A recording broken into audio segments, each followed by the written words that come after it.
Le Dyson Airwrap est un outil de coiffage qui est très cher. Il coûte tout de même 550 euros.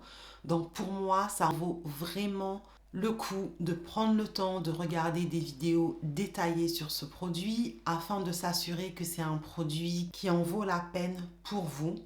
C'est ce que j'ai fait avant de l'acheter. Donc j'espère que ma vidéo détaillée vous aidera à prendre votre décision. Bonjour et bienvenue sur ma chaîne YouTube. Il y a à peu près 5 ans, la marque Dyson a sorti son outil de coiffage qui s'appelle le Airwrap. Et quelques années après, ils ont sorti la version améliorée qui est ce que j'ai acheté il y a à peu près 2 ans. J'ai acheté le kit qui s'appelle le Complete Long, qui vient dans cette grosse boîte bleue, car cette boîte contient aussi les différents accessoires compris dans ce kit que je vous montrerai à l'écran. Et au même moment où je l'ai acheté, Dyson a sorti un accessoire supplémentaire qui est celui-ci.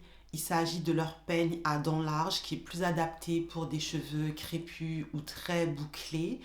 Et au moment de sa sortie, toutes les personnes ayant acheté un kit Airwrap pouvaient avoir cet accessoire gratuitement auprès de Dyson.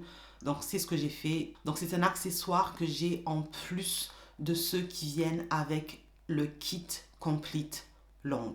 Depuis la sortie de leur premier kit, Dyson s'est rendu compte que le Airwrap peut être aussi intéressant pour les cheveux bouclés à crépus. Donc ils ont sorti d'autres kits qui sont plus adaptés aux cheveux crépus et bouclés, dans lesquels vous retrouvez des accessoires qui sont plus spécifiques pour ce type de cheveux. Et dans ces kits sont inclus ce peigne à dents larges. Pour ma part, j'ai acheté le Dyson Airwrap parce qu'il y avait un accessoire en particulier qui m'intéressait et il s'agit de ce qu'ils appellent la brosse de lissage dur. Donc c'est celle-ci que vous attachez à l'embout Dyson. Et l'outil Airwrap n'est pas le premier outil qui utilise une brosse de séchage et de lissage. Il y a d'autres marques qui l'ont fait avant Dyson et il y a d'autres marques qui continuent à le faire, qui sont en général bien moins chères que Dyson. Mais avant de me concentrer sur l'outil de Dyson, j'ai regardé toutes les brosses qui existaient sur le marché et il y a toujours quelque chose qui ne me plaît pas dans ces autres brosses. Lorsque Dyson a sorti le Airwrap et que j'ai vu celle-ci, je me suis tout de suite dit que cela semblait être ce dont j'avais besoin, c'est-à-dire être capable de faire un brushing rapide sur mes cheveux. Eh bien, cette brosse me semblait être idéale. Maintenant, je précise que si vous avez des cheveux crépus, frisés, très bouclés, cette brosse ne va pas vous donner des cheveux lisses et raides, comme vous pouvez l'avoir si vous utilisez un fer à lisser. Mais c'est plutôt l'étape d'avant, le brushing, avant de faire le lissage avec un fer à lisser.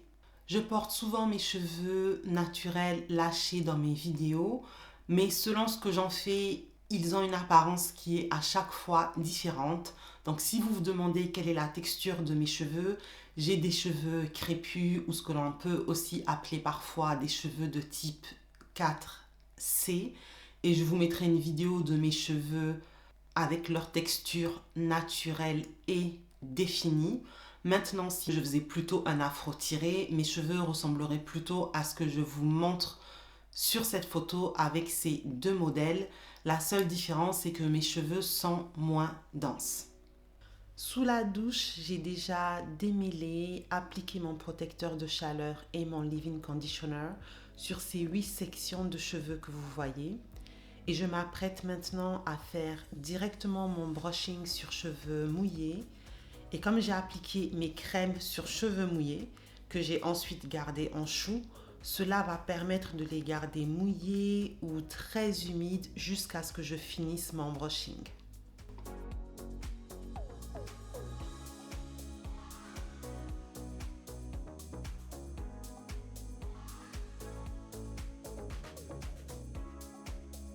Là, vous pouvez voir que je partage la section en deux et je ferai ça pour toutes les sections. Donc au final, je vais travailler sur 16 petites sections de cheveux. C'est ce qui marche le mieux pour moi avec cette brosse Dyson. Ici, j'ai été trop distraite. J'aurais dû choisir les options chaleur et puissance maximum. Mais vous pouvez voir mon erreur car j'ai choisi à la place chaleur et puissance minimum. Mais je vais très rapidement réaliser mon erreur comme vous pourrez le voir vous-même.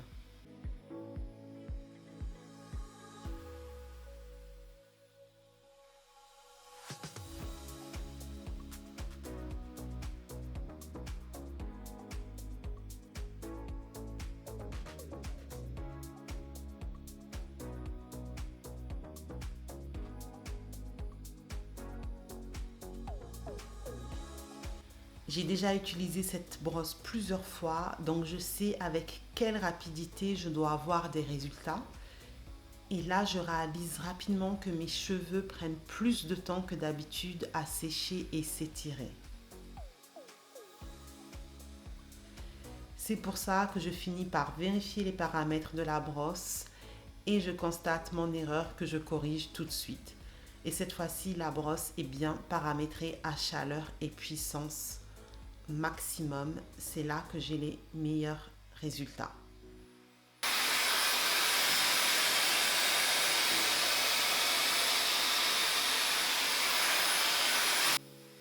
J'utilise la brosse en commençant par étirer le bas de mes cheveux et puis je monte rapidement.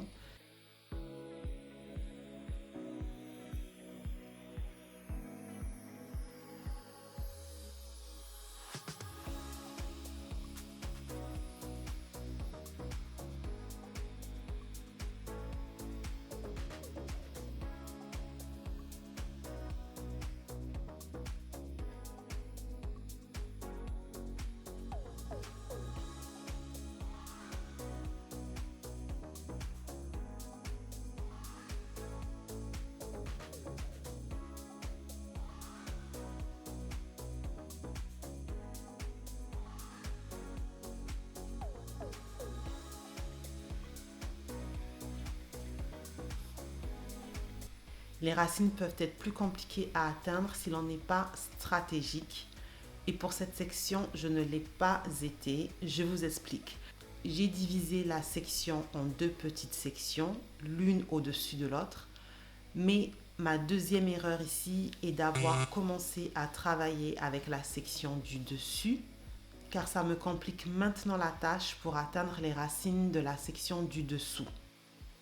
Comme je galérais trop, j'ai vite réuni les deux sections pour pouvoir mieux travailler mes racines.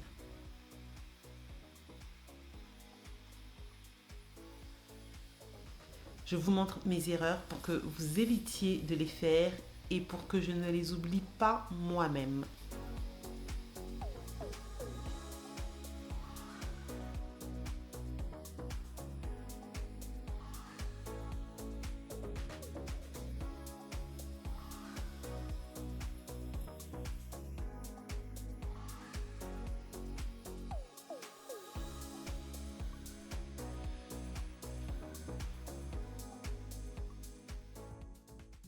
On repart de zéro avec cette nouvelle section que je divise aussi en deux avec une section au-dessus de l'autre. Je commence avec la section du dessous car ça facilite les choses lorsqu'il est temps de travailler les racines. Je vérifie que mes cheveux sont bien démêlés avant d'utiliser la brosse Dyson.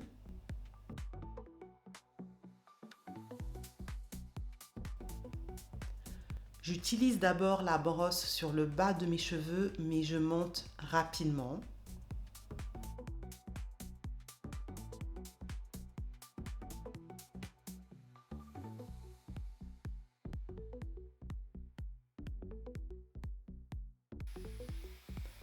Un point très important est d'utiliser votre main libre pour étirer vos cheveux en mettant un peu de tension afin que la brosse puisse passer facilement.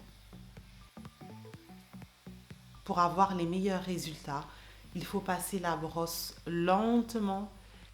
Et maintenant que j'ai fini de regarder la vidéo, je me rends compte moi-même que je devrais passer la brosse plus lentement que ce que je vous montre.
Quand j'ai presque fini de travailler au moins 2 sections de cheveux, je les regroupe pour mieux travailler les racines, car il est nécessaire d'utiliser la brosse sous différents angles pour mieux attraper les racines.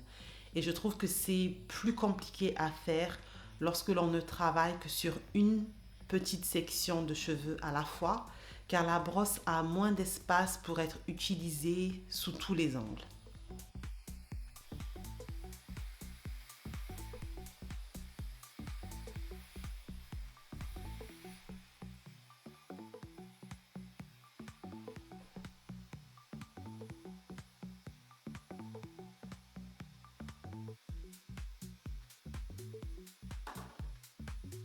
Au total, j'ai fini le bas de ma tête en 10 minutes et cela inclut tout, aussi bien le temps pris pour filmer que le temps pris pour démêler mes cheveux.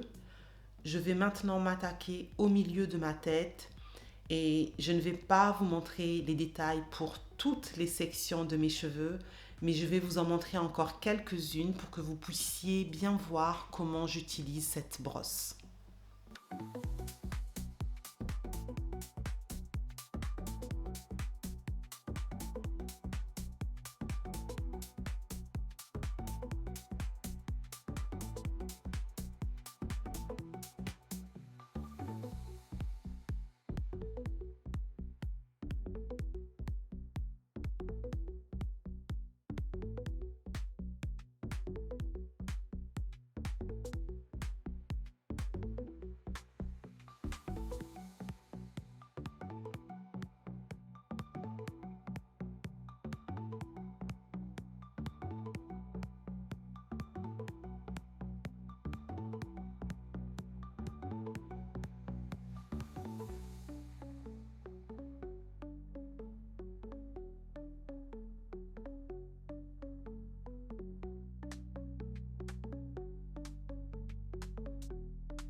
Comme je l'ai dit dans mon introduction, Dyson n'est pas la première marque à avoir sorti une brosse de séchage lissante.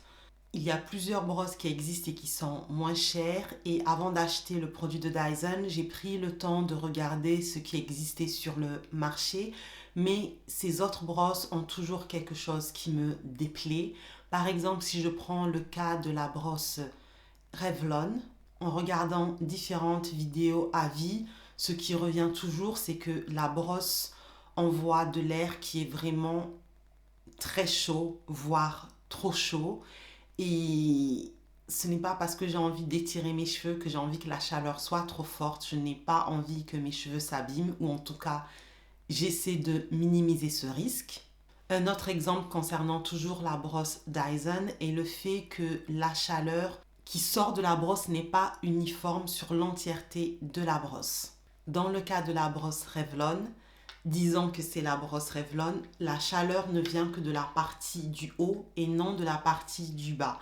Ce qui fait que lorsque vous travaillez la brosse dans les cheveux, ça n'est pas une efficacité optimum pour moi. Si je dois acheter une brosse, je veux que la chaleur sorte de façon uniforme. Toujours concernant la brosse Revlon lissante, mais là je vais aussi rajouter une autre brosse comme celle de la marque T3, qui a une brosse de séchage lissante qui est assez similaire. une chose que je n'aime pas avec ces brosses, ce sont les picots qui sont utilisés, qui sont des picots plutôt souples, qui sont d'ailleurs similaires à un des accessoires qui est compris dans le kit Dyson que j'ai avec moi. Donc c'est celui-ci.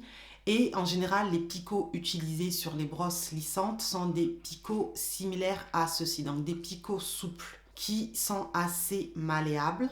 Sauf que sur mes cheveux, avec ma texture, ce sont des picots que je n'aime pas, même sur des brosses classiques, car assez rapidement, ces picots se déforment. Et si vous achetez un produit, vous ne voulez pas que les picots se déforment et se plient dans tous les sens. Et d'ailleurs, en regardant des vidéos avis sur des personnes ayant mon type de cheveux et ayant utilisé ces brosses plusieurs fois, je peux voir que les picots de leurs brosses sont abîmés et sont pliés un peu dans tous les sens, ce qui n'est pas bon pour le cheveu. Si vous achetez une brosse, il faut que les picots restent quand même assez fixes. Donc c'est une autre raison qui fait que je n'aime pas ces autres brosses. De plus, comme pour cette brosse à picots souples de Dyson, la plupart des brosses sur le marché ont des embouts arrondis au bout, ce que certains peuvent aimer, mais avec mes cheveux crépus, encore une fois, ce type d'embout s'accroche à mes cheveux et ont tendance à les casser. Donc, ce n'est pas quelque chose qui me plaît pour mes cheveux. Un autre élément, et je pense que c'est le dernier que je vais dire, concernant les autres brosses qui sont sur le marché et que je n'aime pas, c'est le fait qu'elles utilisent souvent des picots doubles. Donc des picots souples comme ceci que je n'apprécie pas, mais aussi des picots type sanglier qui sont beaucoup appréciés par certains car ça permet d'avoir une tension supplémentaire sur la brosse qui devrait permettre de lisser les cheveux encore plus. Mais ce type de picot, c'est aussi quelque chose que j'essaie d'éviter dans les brosses habituelles avec mes cheveux car ça peut les casser trop facilement. Donc ce sont plusieurs éléments qui font que les autres brosses sur le marché et qui sont moins chères ne m'intéressent pas. Lorsque le produit Dyson Airwrap a été lancé, il est devenu très populaire, mais surtout grâce à ces embouts-ci qui permettent de faire des boucles grâce à une aspiration entre le cheveu et cet accessoire. Moi, lorsque j'ai vu l'outil, ce qui m'a tout de suite attiré, c'est la fameuse brosse à picot dur, celle-ci, car plus j'investiguais sur cette brosse et plus je me rendais compte qu'elle faisait tout ce que j'espérais d'une brosse, mais que je ne retrouvais pas sur le marché des brosses séchantes et lissantes. Et j'ai pris du temps pour regarder des vidéos d'autres femmes noires avec mon type de cheveux qui donnaient leur avis sur cette brosse. Malheureusement, il n'y en a pas beaucoup. Je vous mettrai celles qui sont assez bien faites et que j'ai trouvées. C'est pour ça que ça m'a motivée pour faire cette vidéo, pour qu'il y ait un peu plus de choix au niveau des vidéos avis concernant cet accessoire. J'adore ce produit, mais je précise que la première fois que je l'ai utilisé, j'étais un petit peu déçue parce que ça prend un peu de temps pour l'apprivoiser et comprendre la meilleure façon de l'utiliser pour vous, pour votre type de cheveux, pour la densité de cheveux que vous avez, pour la texture de cheveux que vous avez. Donc, j'espère que ma vidéo détaillée vous aidera à comprendre cet outil plus rapidement. Maintenant, parlons des points positifs et négatifs de ce produit. Le premier point positif dont je n'ai pas encore parlé maintenant et pourtant c'est un point important, c'est la technologie qui est utilisée par la marque Dyson. L'effet Coanda, qui n'est pas quelque chose inventé par Dyson, c'est de la physique. Ils utilisent cet élément physique dans leurs produits, c'est-à-dire que pour certains de leurs accessoires sort de l'air chaud à grande vitesse qui attire les cheveux sur l'outil en prenant la forme de l'outil. C'est l'effet Coanda qu'ils utilisent sur cet outil qui a rendu le produit célèbre, mais qui est aussi utilisé sur les brosses lissantes. Donc pour la brosse que j'adore, l'air chaud sort à grande vitesse à 3 endroits différents sur les 2 côtés, mais aussi au milieu. Lorsque vous regardez en détail, vous pouvez le voir. et l'air qui sort ne va pas directement sur votre visage ou sur votre cuir chevelu. L'air circule autour de la brosse, ce qui fait que vous pouvez rapprocher cette brosse très proche de votre cuir chevelu sans que cela soit trop chaud. Et de même, lorsque vous utilisez vos cheveux au niveau de la brosse, vos cheveux sont attirés vers le fond de la brosse, ce qui permet plus de contrôle. Et de ce que nous dit Dyson, ce qui permet un meilleur lissage ou diminution des frisottis. Bien qu'il y ait d'autres brosses sur le marché, je n'ai pas vu d'autres marques utiliser cette technologie pour leurs brosses lissantes. Et pour moi, c'est un plus. Un deuxième aspect positif pour moi, pour cette brosse, est le fait que l'air chaud sort de façon uniforme du haut au bas de la brosse. Donc, comme je l'expliquais plus tôt, ça sort sur les deux côtés, mais aussi au milieu, ce qui fait que vous pouvez utiliser la brosse dans tous les sens. Votre cheveu séchera de façon uniforme.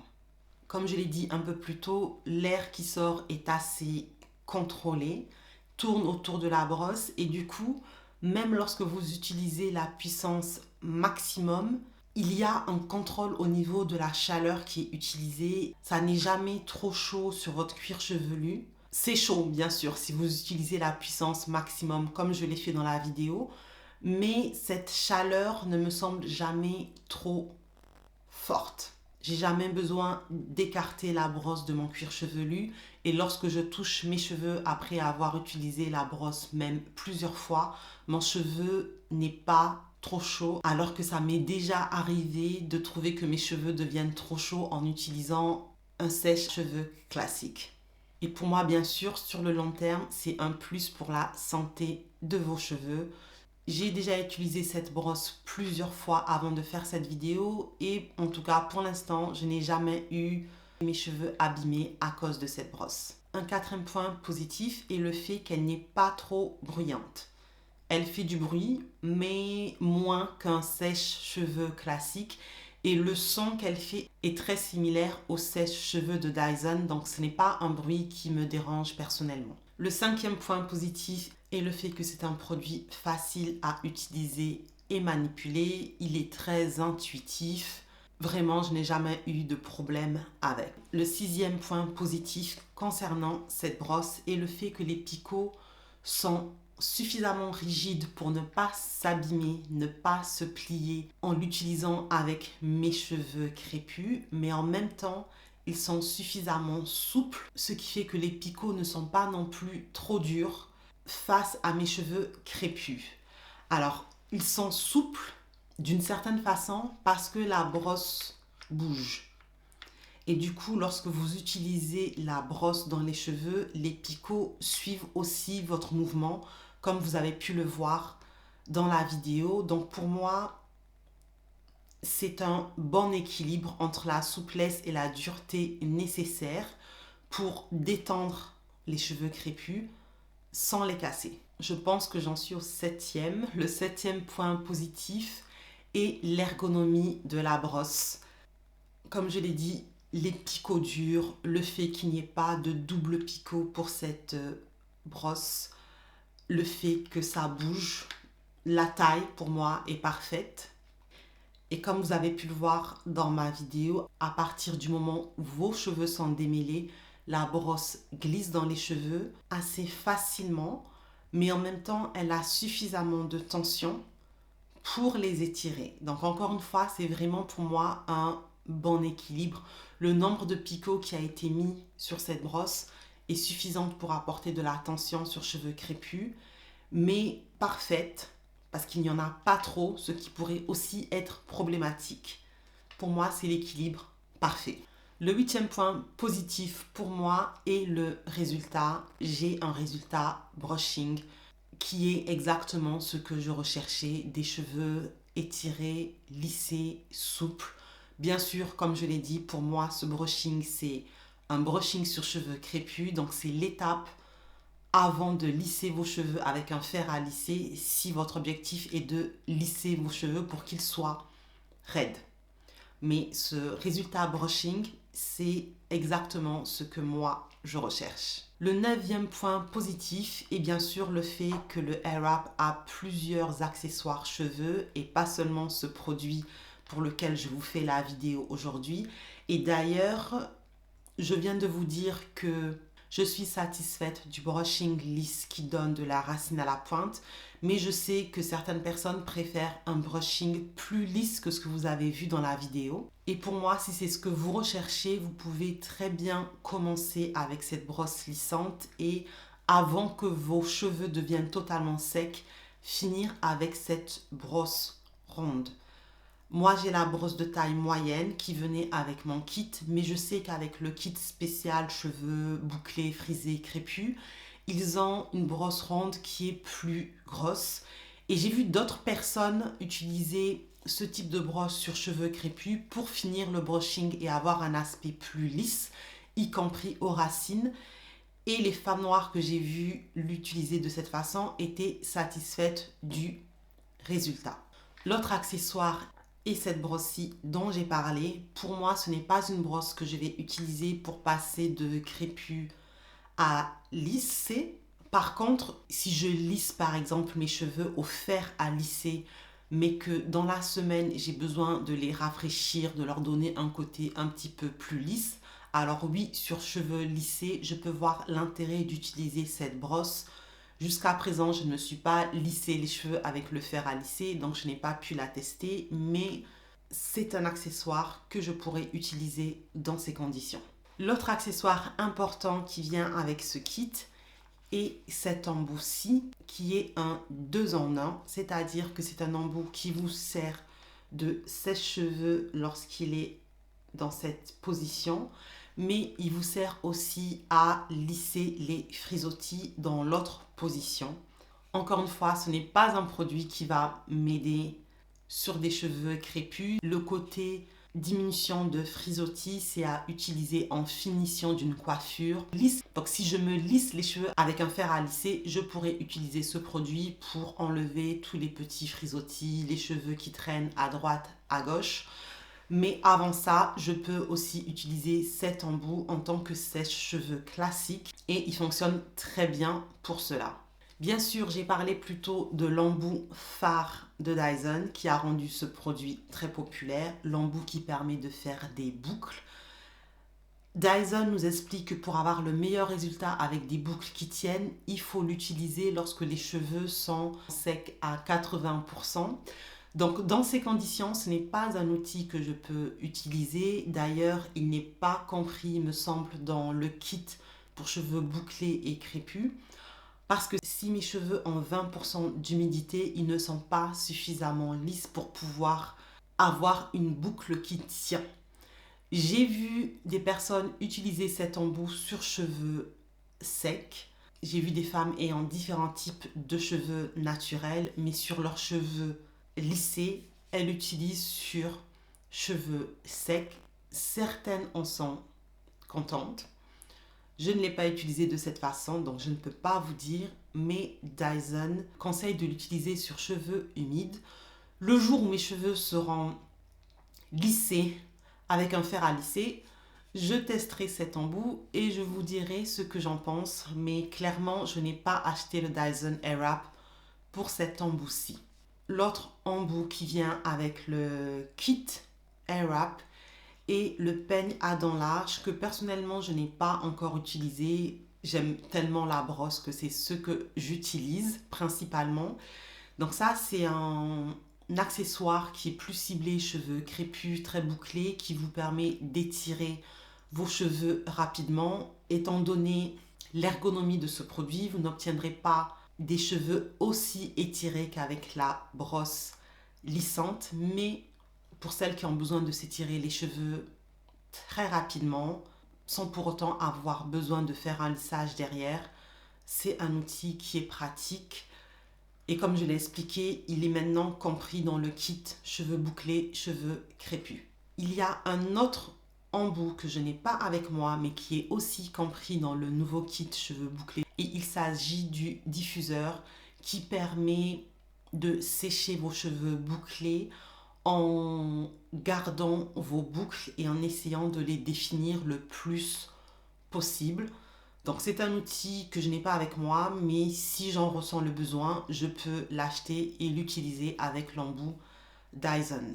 L'avantage aussi avec ce produit, c'est que si Dyson sort de nouveaux embouts, vous pouvez acheter le nouvel embout et l'utiliser avec votre embout Dyson. Le dernier point positif et pas des moindres, c'est que le résultat est rapide, me satisfait, il laisse les cheveux souples et doux. Pour moi, le Dyson Airwrap n'a pas beaucoup de points négatifs. J'en ai deux. Le premier est le fait que les accessoires ne sont pas si faciles à nettoyer que ça. Et cela concerne non seulement le Dyson Airwrap, mais tous les outils similaires qui existent, car les embouts ne peuvent pas être juste plongés dans de l'eau chaude avec du savon, ce que je fais habituellement avec mes brosses à cheveux ou mes peignes. Là, il faut prendre un petit chiffon, humidifier et nettoyer. Si je prends l'exemple de la brosse lissante, il faut utiliser un chiffon, nettoyer petit à petit. Et étant donné que je suis une grande malade de la propreté et de l'hygiène, j'en fais un petit peu plus en utilisant un coton-tige que je mets dans l'eau chaude avec du savon et que j'utilise pour nettoyer tout ce que je peux nettoyer en plus avec. Pour moi, ça serait parfait si je pouvais juste jeter les embouts dans une bassine d'eau chaude, mais Dyson ne vous recommande pas de faire ça. L'autre point négatif pour moi est bien sûr le prix. J'apprécierais encore mieux l'outil Airwrap si le prix était plus bas que ce qu'il est. Mais concernant le prix, c'est aussi à vous de voir est-ce que le prix en vaut la peine pour ce que vous allez faire de cet outil. Même si je me plains du prix, je l'ai quand même acheté car pour moi, il en vaut le coup. Il me donne les résultats que je souhaite avec une ergonomie que j'avais imaginée dans ma tête. Il me donne des résultats rapides que je ne suis pas capable de faire avec un sèche-cheveux et une brosse lissante. Je sais que certaines personnes sont capables de le faire elles-mêmes de façon efficace. J'ai déjà essayé, mais je suis incapable de le faire. J'applaudis celles qui arrivent à faire ça elles-mêmes. Et du coup, pour moi, même si l'outil est cher, si je devais aller chez le coiffeur pour me faire un simple brushing, à la longue, ça me reviendrait bien plus cher que d'avoir acheté cet outil Dyson. Donc, dans mon cas, il est rentabilisé assez vite. Maintenant, si dans votre cas, vous avez une brosse lissante que vous appréciez déjà et qui vous donne les mêmes résultats, si vous savez faire ce type de brushing vous-même et même avec un meilleur résultat, si psychologiquement le prix pour vous n'en vaut pas la peine, peu importe les résultats, parce qu'on a tous un prix en tête maximum pour chaque type de produit que l'on achète, et bien sûr, dans ces cas-là, le prix pour vous est un point négatif, suffisamment négatif pour ne pas acheter ce produit. Dans mon cas, clairement, ce prix exorbitant n'était pas suffisamment négatif pour mon utilisation. Pour moi, l'avantage d'étirer mes cheveux et d'avoir cet effet brushing, c'est une première étape avant de passer à une autre coiffure africaine comme les tresses que je porte aujourd'hui, mais ça aurait pu être autre chose. Et vu que je fais ça moi-même, me coiffer sur cheveux qui sont déjà étirés me facilite la tâche et me font gagner beaucoup de temps. Donc c'est une étape supplémentaire qui au final me fait gagner beaucoup de temps sur la coiffure finale que je cherche à obtenir. Je pense que j'ai beaucoup parlé dans cette vidéo. La vidéo doit être assez longue déjà, je pense, donc je vais m'arrêter là. Mais si vous avez des questions, surtout laissez-les en commentaire, j'y réponds toujours. Merci d'avoir regardé la vidéo jusqu'au bout et on se voit dans la prochaine vidéo. Bye bye!